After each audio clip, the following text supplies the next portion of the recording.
Now it's time to talk about some more rookies because it's time for Prospecting with the Welsh. That's right. It's time to dig deep for the names in the minor leagues that are going to make an impact in your fantasy league soon. So, Welsh, let's kick things off here with quick hits on the big names. Let's start with Roman Anthony. The Red Sox are dying right now for some help. They are absolutely hoping to get some offense, just something at some point. The Red Sox are just kind of looking at each other. People are talking about Cora swinging for this. I don't think that's going to happen, but I know we're going to talk about Crawford and a couple other guys too, but I want to talk about Roman Anthony first real quick. Yeah, we got a couple quick hitters at the top is what we'll actually do. We'll go quick hitters, and then we'll talk about three prospects that deserve a little bit more attention. Roman Anthony, just as I said this earlier in the show, just kind of come back to it. The Super 2 date is sometime this week. So at the end of this week or next week is a timeline for any player that is being manipulated on playing time. It kind of feels like Roman Anthony is that. I think they brought up like Nate Eaton or something from AAA. Like they had an opportunity to bring up someone in the outfield. They didn't. Roman Anthony is coming off of a month where he just hit over 300, hit 317. He had hits in 6 of his last 7 games. He's got his batting average over 300. He's got a 3.46 slash right now. Roman Anthony is going to be up.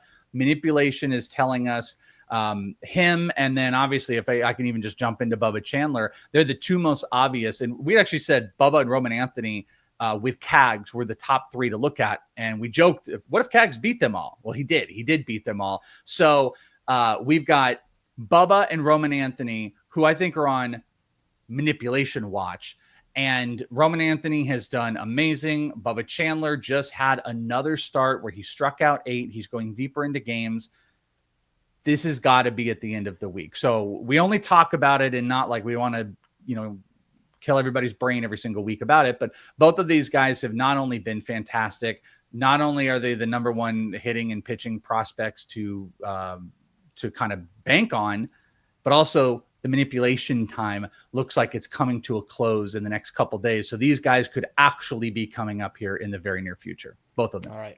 So Bubba Chandler, Roman Anthony. Let's talk Ian Seymour for a second too, because Ian Seymour is a guy that I've been holding on to in my home league for a while. And Littell just had another decent outing, which I think against all odds and everybody who's waiting on Ian Seymour. I know Boz has had some struggles this year. So what's the path for Ian Seymour right now look like? Because I think that's the question. It's not a matter of is he ready, because when you look at the strikeout rate, it's been fantastic. And you look at what he's done so far this year, he is completely, I think, over the last year and a half, taken that next step forward that he need to. And I know he's not like a 23-year-old pitching prospect. He's a little bit older there. But it seems like there's nothing left for him to prove at AAA. So how does he get up to the major leagues as a starting pitcher this year? Well, I mean, I think it's going to have to be a move. I mean, this is only meant to be an update with Ian Seymour, but like there's going to have to be some battle the Rays are going to have to come to terms with, where maybe you're going to have phantom ILs on a player that's been struggling. Maybe there's an injury coming in. Only reason is because Ian Seymour is leading AAA in strikeouts. He's got the highest swinging strike rate. You find a stat, K- walk percentage. He's at the tippy top. He is absolutely capped out at AAA, and he's going to get an opportunity soon. And there's a lot of swing and miss stuff in that game that, he's not as sexy as a lot of these other guys. We've obviously talked about, Jacob Mizorowski before, and we had talked about Mick Abel. He's going to be a guy that's going to sneak in, pop up, and I think it should be in the very near future because there's very little being learned from AAA. I think they would actually benefit from getting him into a major league start to see what's happening. So be on the lookout for Ian Seymour very shortly. All right, that's exciting news because I just keep looking at every start to start with him, and everything's been great. Ratios are terrific. It's just, what are we doing here? And I know that the rotation's been okay. I'm with you. I want to see what he can do at the major league level because I think he might be better than at least 2 of the 5 guys that they've got currently going, theoretically. All right, let's talk about some of the theoretically. Let's talk about Justin Crawford, literally, for a moment if we can. So Crawford is a player that we've discussed before. Philadelphia Phillies outfielder. So what's got you paying attention to him recently? Well, he's absolutely dominated AAA. 49 games so far this year. He's hitting 338. This is Carl Crawford's kid, of course, if people don't pay attention to that. Still only 21 years old, so he's very young for the level. And I think that's maybe the important thing too. Is this is not just yes, he's been moved through the organizations. He's been with them a couple years, but he's able over the last 3 years to move all the way up to AAA as a 21-year-old, dominating at an incredible rate. 338 average with over 400 OBP. He's not a big slugger though. He's got 1 homer, but he has 20 stolen bases. But I just also wanted to point out, I'm firmly impressed with what he's doing in his hitting profile. So 42% hard hit rate is actually pretty impressive for him, with a 110 max EV and an average EV in AAA of almost 91. That's showing some power potential, but he's got a really low launch angle. It's around 2 degrees. So he's going to have to learn to get the ball in the air if there is going to be future power, but there might be future power. And the most impressive that goes along with the strikeouts, guy's got an over 90% zone contact rate, which is absolutely absurd. Doesn't also strike out for 8% swinging strike rate, which is absolutely crazy. There's just such a good profile. He's a good defender. I think we could see him very, very soon in Philadelphia.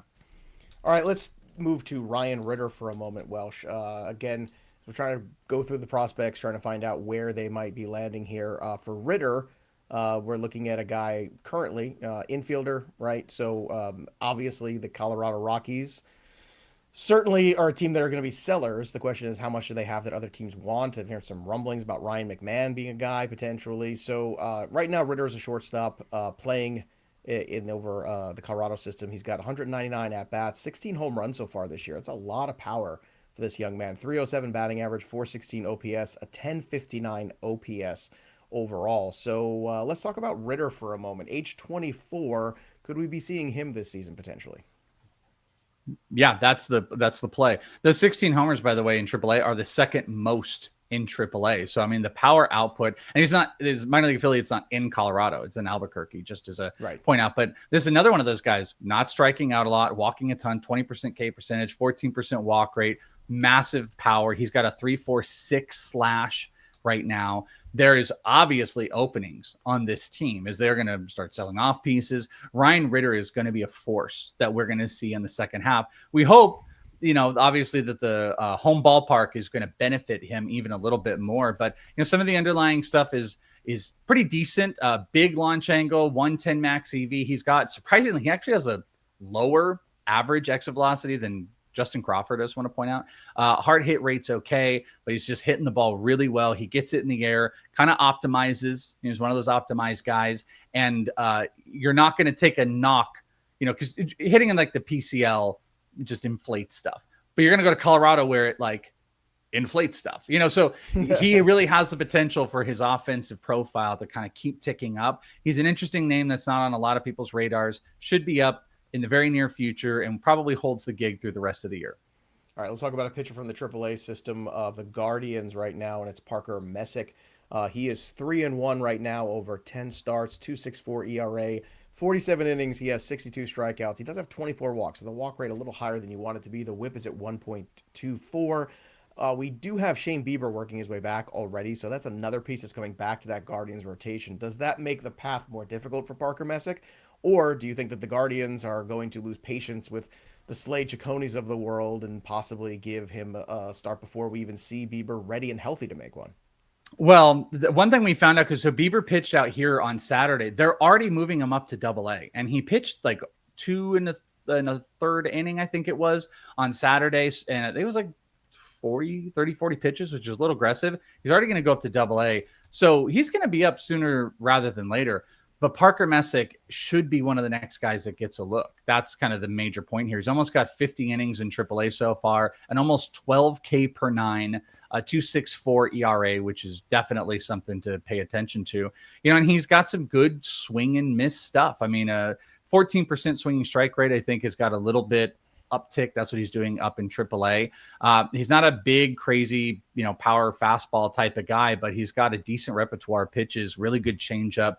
And I think they're going to give him a look here in the near future. So yeah, Bieber could hold him back, but if you're looking for speculation, you could definitely speculate on Parker Messick, especially if there's when he's called up, if it's a subpar matchup, I'd probably put him in there regardless of some of the walk issues. All right, so Crawford, Ryan Ritter, Parker Messick, those are guys to watch on the prospect realm right now. And of course, for more prospect information, you could always go to FantasyPros.com, check out Welsh's work over there. And that, my friends, is Prospecting with the Welsh for this week in Major League Baseball. Follow us on our YouTube channel, Fantasy Pros MLB.